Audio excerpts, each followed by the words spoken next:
Welcome, my delectable and succulent children. Today we're going to be going over yet another piece, a masterpiece, if you will, into Boaz's deep, dark, private collection. And in today's installment of the private collection, we're going to be enjoying quite a particularly delectable and delightful morsel of airsoft goodness, and that's going to be my personal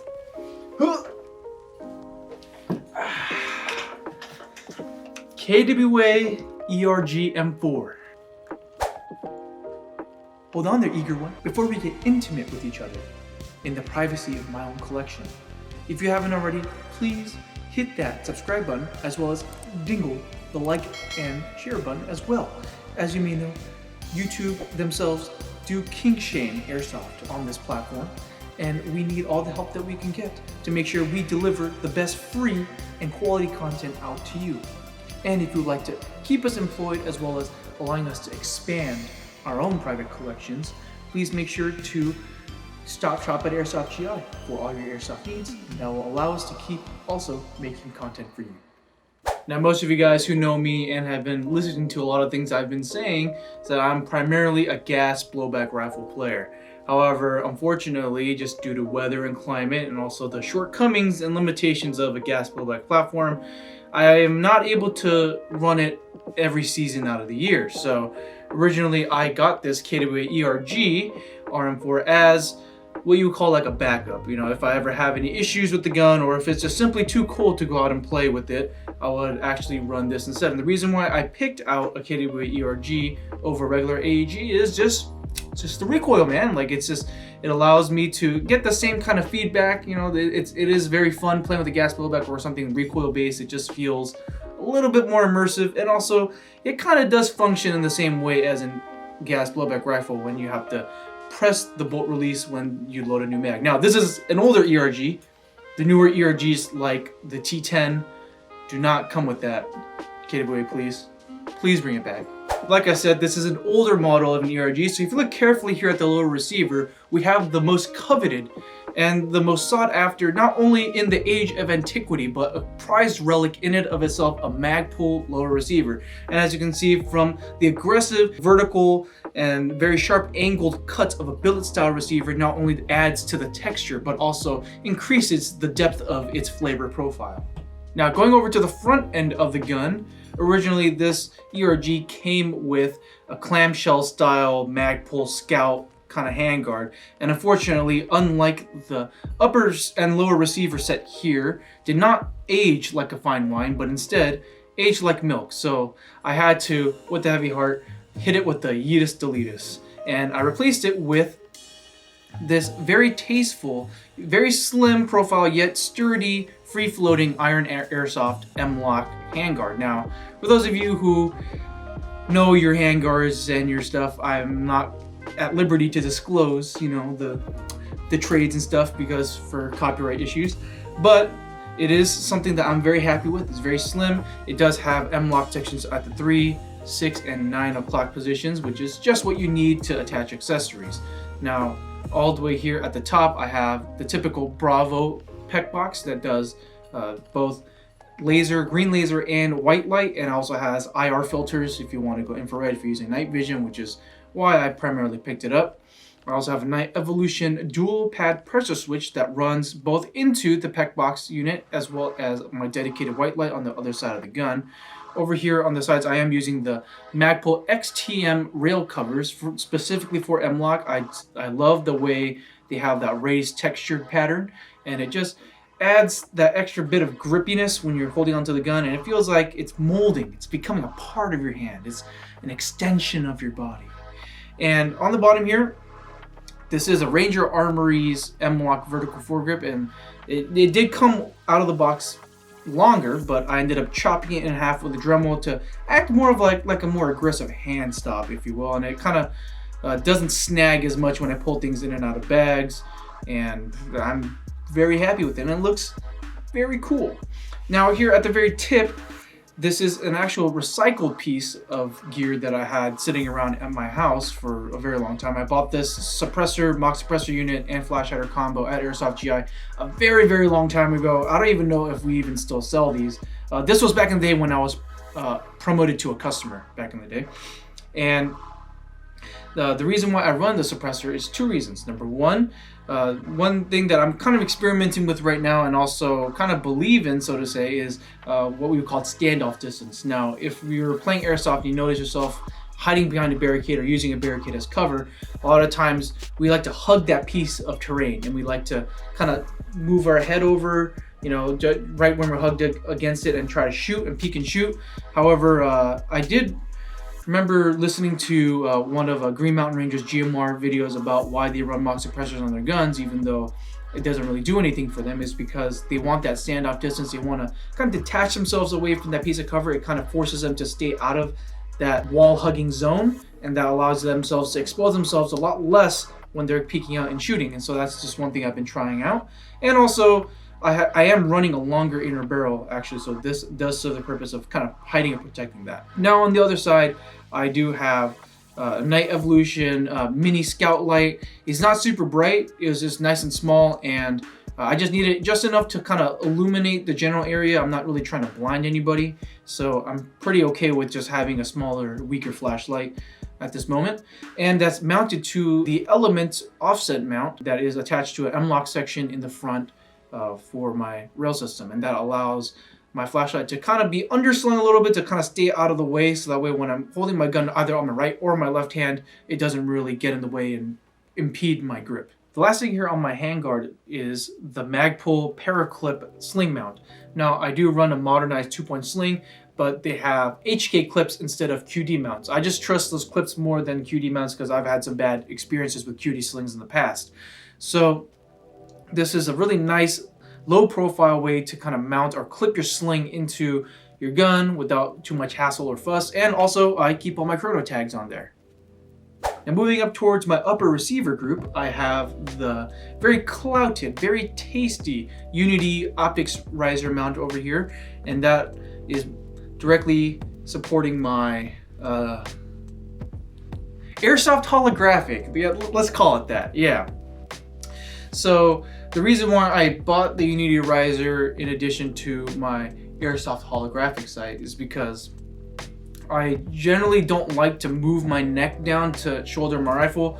I very much appreciate how the Unity riser just kind of lifts the holographic sight just enough to where I can just shoulder my gun without moving my head too much, and that allows me to kind of have more peripheral vision and kind of break out of my whole tunnel vision, and that has definitely aided me and helped me a lot out on the field.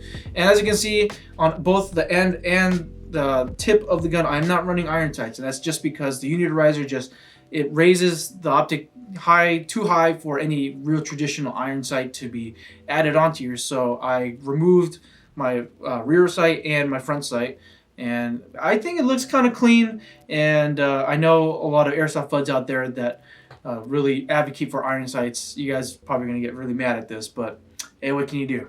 Now for the pistol grip or the motor grip, this is the PTS EPG-C, a very popular grip. Not only do I endorse it, but also our resident speed softer, Kevin, also endorses it as well. We both love how it kind of adjusts your grip angle a little bit, and it just molds really well with the hand, and that's something that I'm all for. And going down here towards the stock area, I have the new G&G V8 stock. Originally I had an LCT G3 retractable stock, which I was running on here just because of how slim it was. However, the problem was battery space was very lacking. Now with this new G&G V8 stock, there's plenty of battery space. I can pretty much run whatever battery I want. And it has a nice, really rubberized texture built in already to the cheek weld of the stock. And also has those two QD points on either side when you run QD slings. Too bad I don't run QD slings. But one thing you'll notice that makes my stock different than other V8 stocks out there on the market is that it's shorter. And I basically just chopped a good 3 inches just for looks. Makes the stock look more compact, makes it look more like a retractable stock than it is like a sliding full stock like what you got in the box. Honestly, G&G should have just made that stock shorter out of the box.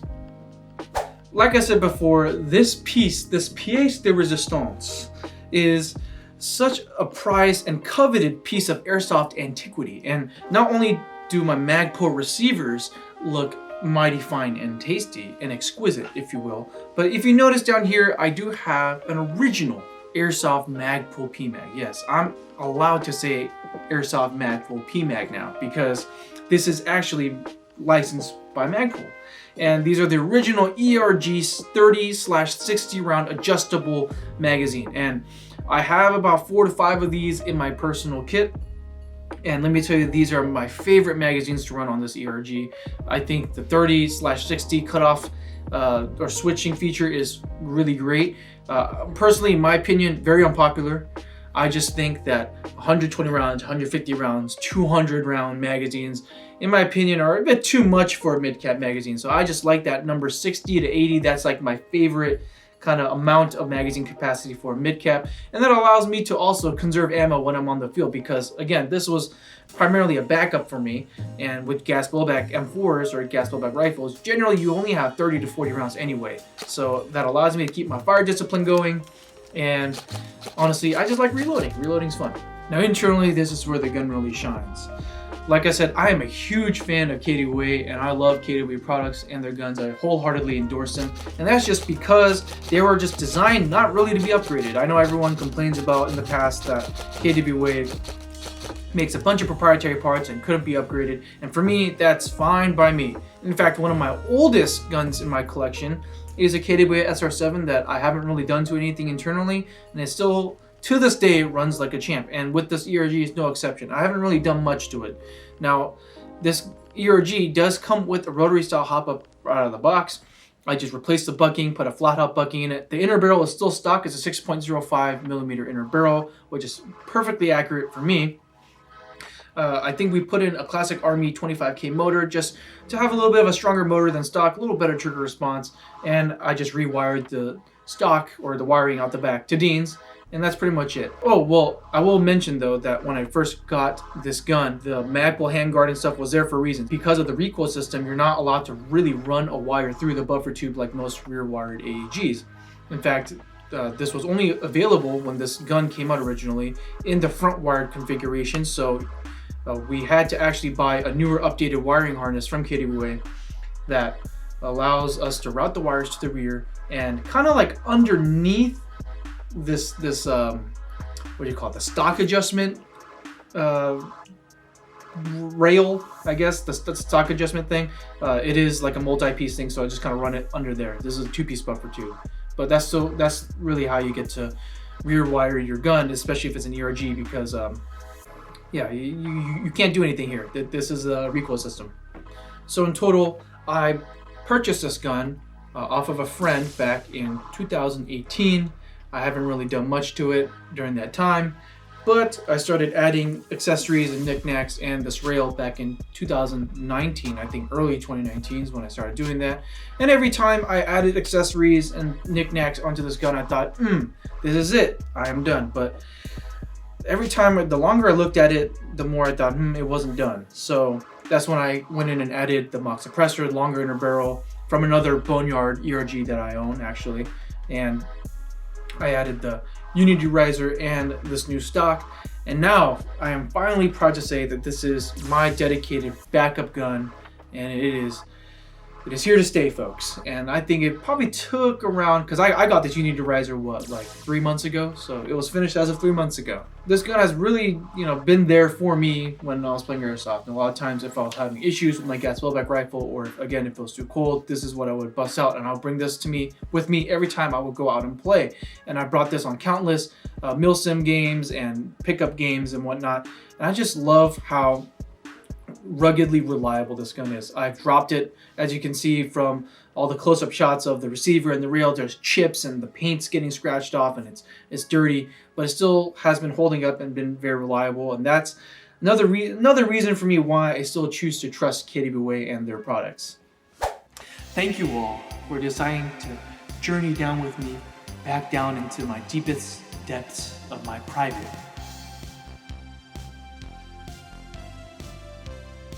collection.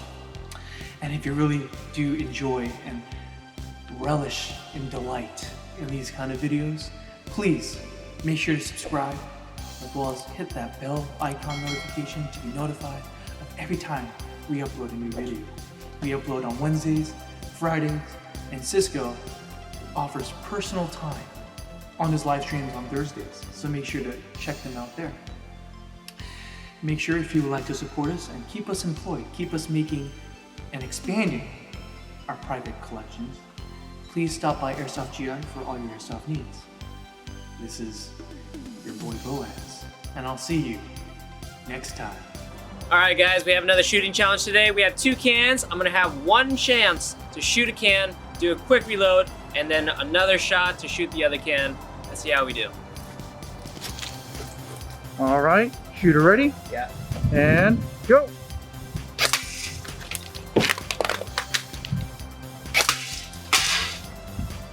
That counts, right? I hit it.